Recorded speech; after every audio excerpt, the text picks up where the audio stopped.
আসসালামু আলাইকুম ওরহমতুল্লাহি ওবারাকাতুহু। স্বাগতম গ্রামের দোয়া সিরিজ। আজ শুনব সততার অবিশ্বাস্য জয়ের গল্প। দেখো গ্রামের রঙিন বাজার, ফলমূল, মিষ্টি, মাছ, সবাই হাসি মুখে কেনাকাটায় মেতে আছে। শান্তি আর সমৃদ্ধির পরিবেশ। হাজী সাহেবের সোনার দোকানে চকচক করছে দামি গয়না, সোনার হার, বালা, আংটি। এই হার তার জীবনের সঞ্চয়। রহিম আর রাকিব মিষ্টি কিনছে। আজ লাড্ডু আর রসগোল্লা খাবো। দুই বন্ধু হাসতে হাসতে দোকানে দাঁড়িয়ে আছে।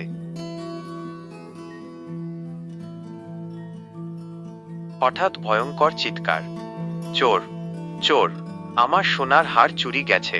হাজী সাহেব মাটিতে বসে কাঁদতে শুরু করলেন।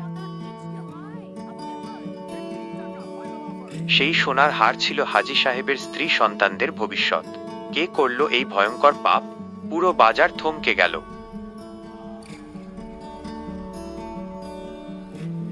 কে এই নরপশু?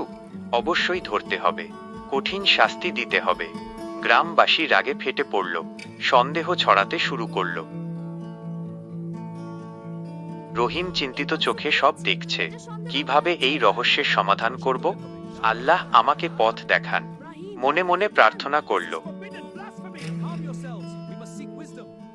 সবাই একে অপরের দিকে সন্দেহের চোখে তাকালো। তুই তো সন্দেহজনক। বন্ধুত্বের সুতো ছিঁড়ে যেতে শুরু করল।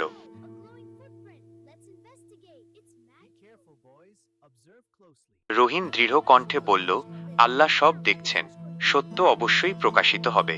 আমরা ধৈর্য ধরে অপেক্ষা করব সবাই। রহিম লক্ষ্য করল দোকানের পিছনে অদ্ভুত কাদামাখা পায়ের ছাপ। এই ছাপ কার? এই পথ ধরেই চোর পালিয়েছে নিশ্চয়। গরিব করিমকে সবাই ঘিরে ফেলল। তুই চোর, তোর মতো গরিব ছেলেই এসব করে। করিম কাঁদতে কাঁদতে বলল, আমি নির্দোষ। রাকিব চেঁচিয়ে উঠল, করিম, স্বীকার না করলে পুলিশে দেব, তোর মা বাপকে জেলে পাঠাবো। করিম ভয়ে কাঁপছে।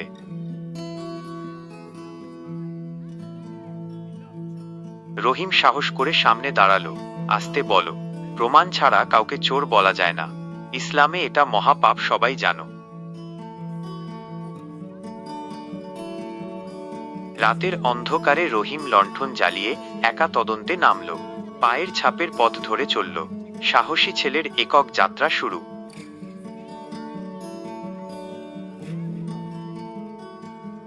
পুলিশ এসে তদন্ত করল কিন্তু কোনো সূত্র পেল না। চোর পালিয়েছে বলে হাল ছেড়ে চলে গেল। গ্রাম হতাশায় ডুবে গেল। হাজী সাহেব কাঁদতে কাঁদতে বললেন, আমার জীবনের সঞ্চয় চিরকালের জন্য হারিয়ে গেল। পরিবার কিভাবে চলবে আল্লাহ?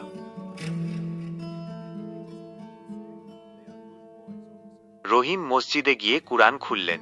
সূরা ইউসুফ পড়তে শুরু করলেন। হযরত ইউসুফ আলাইহিওয়াসাল্লামের সততার গল্প আলোর রশ্মি নিয়ে এলো। মিশরের সোনালী প্রাসাদ। ইউসুফ নবী রাজার খাজনাধ্যক্ষ। 7 বছরের অঢেল ফসল সংরক্ষণ করলেন অসাধারণ সততায়। ভান্ডারে গমের সোনালী পাহাড়। ইউসুফ একটি দানাও চুরি করেননি। পূর্ণ সততায় মিশরের ভবিষ্যৎ নিরাপদ রাখলেন। কিন্তু ভয়ঙ্কর খরা এলো মিশরে। 7 বছরের দুর্ভিক্ষ। প্রজারা ক্ষুধায় মরছে। খাবারের দাম আকাশছোঁয়া হয়ে গেল সবাই। ইউসুফ নবী ন্যায্যভাবে খাবার বিতরণ শুরু করলেন। ধনী গরিব সবাই একই পরিমাণ পেল। কেউ বেশি কেউ কম নিতে পারল না কখনো। রাজা ফেরাউন অবাক। তোমার অবিশ্বাস্য সততাই আমার রাজ্য বাঁচালো ইউসুফ। তুমি সত্যের জীবন্ত প্রতীক। প্রশংসায় মুখর। কুরআনের সেই আলো থেকে রহিমের মনে চমৎকার আইডিয়া এলো। ইউসুফ নবীর মতো সততাই আমাদের জয়ী করবে। আমার পরিকল্পনা আছে। রহিম দৌড়ে গিয়ে সবাইকে মসজিদে ডেকে আনলো। একটা সহজ কিন্তু অভিজ্ঞ পরীক্ষা করব। সত্য নিজেই প্রকাশ পাবে সবার সামনে। মসজিদ উঠোনে গ্রামের সবাই জড়ো হলো। রহিম মাঝখানে দাঁড়ালো। সবার চোখে আশা, উত্তেজনা আর কৌতূহলের ঝলক চিকচিক করছে।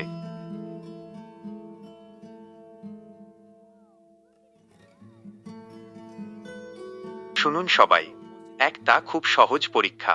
তোমরা সবাই তোমাদের ব্যাগ নিয়ে নদীতে হাত ধুয়ে এখনই ফিরে আসবে এখানে। কিন্তু কেন ভাই রহিম? এটা কি ধরনের পরীক্ষা? সবাই বিস্মিত। রহিম রহস্যময় হাসল, সত্য নিজেই তার পরিচয় দেবে। নদীর ধারে লম্বা লাইন বাঁধল। করিম ভালো করে ব্যাগ ভিজাচ্ছে।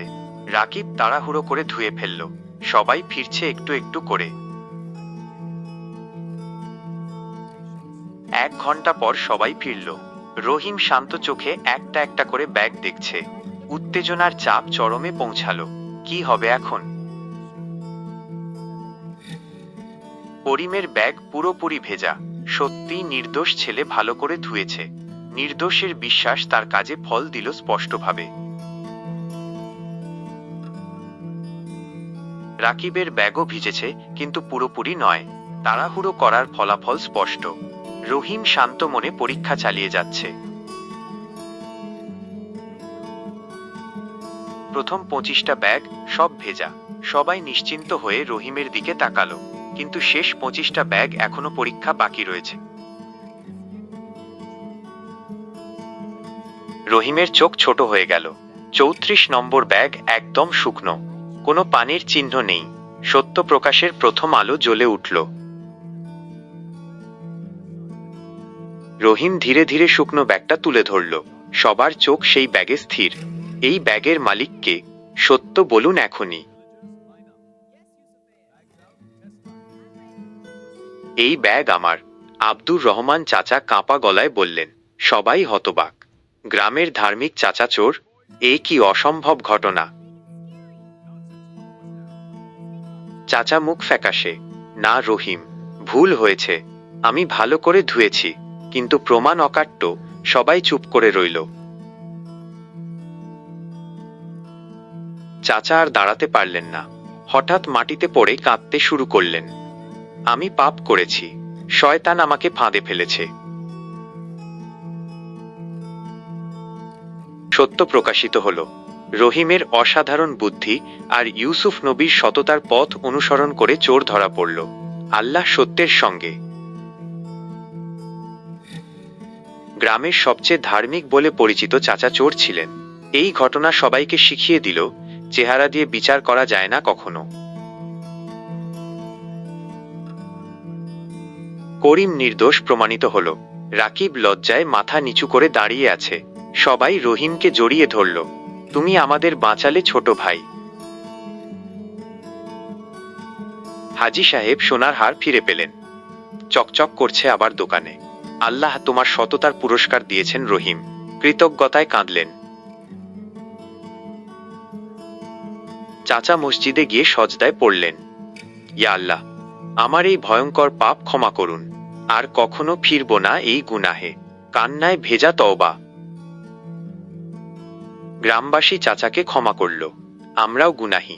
তওবার দরজা সবার জন্য খোলা। হাত মিলিয়ে ঐক্যের প্রতিজ্ঞা করল সবাই। কুরআনের আয়াত স্ক্রিনে। আল্লাহ সত্যের সঙ্গে থাকেন। সোনালী আলোর রশ্মি পড়ল মসজিদের গম্বুজে। শিক্ষার সমাপ্তি। আজকের শিক্ষা, সততা সবসময় জয়ী হয়। চুরি কখনো সুখ দেয় না। আল্লাহ সত্যের পক্ষে থাকেন। ছোট গুনাহ দেখেন। রাহিম ভাইয়েরা, তোমরাও জীবনে সততা রক্ষা করো। গুনাহ করলে তওবা করো। আল্লাহ ক্ষমাশীল। দরজা খোলা আছে সবার জন্য।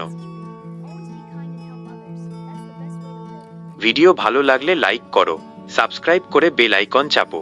পরিবার, বন্ধুদের সাথে শেয়ার করে দাও এই শিক্ষা।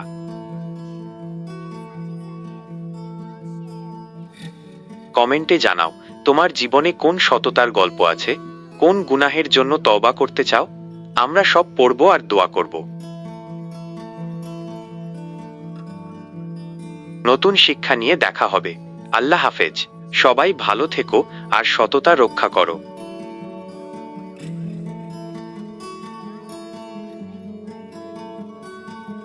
সত্য জয়ী হয়।